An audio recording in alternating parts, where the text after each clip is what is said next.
এনসিপির হাত ধরে কিন্তু পৃথিবীর ইতিহাসে সবচেয়ে নিকৃষ্টতম স্বৈর শাসকের পতন ঘটতে সক্ষম হয়েছে। 12ই ফেব্রুয়ারি যে একটি ঐতিহাসিক নির্বাচন হয়েছে, সেই নির্বাচনে 70% জনগণ হায়ের পক্ষে ভোট দিয়েছে।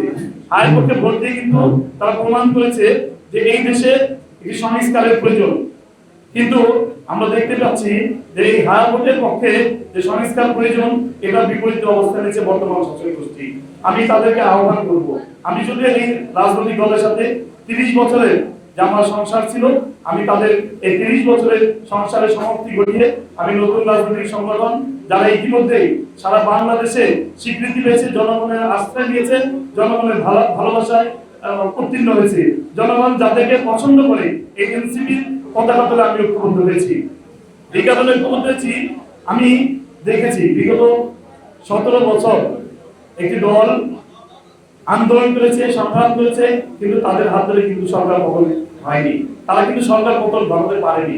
আরো 30 বছর যদি চেষ্টা করতো, আমার মনে হয় না সরকারের পতন ঘটাতে পারতো।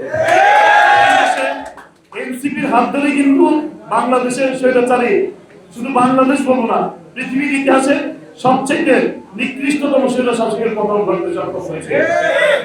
এবং বৈষম্য বৃদ্ধি ছাত্র আন্দোলনের মাধ্যমে কিন্তু আজকে আমরা নতুন করে নবরূপে আমাদের সার্বভৌমত্ব রক্ষা করতে সক্ষম হয়েছি।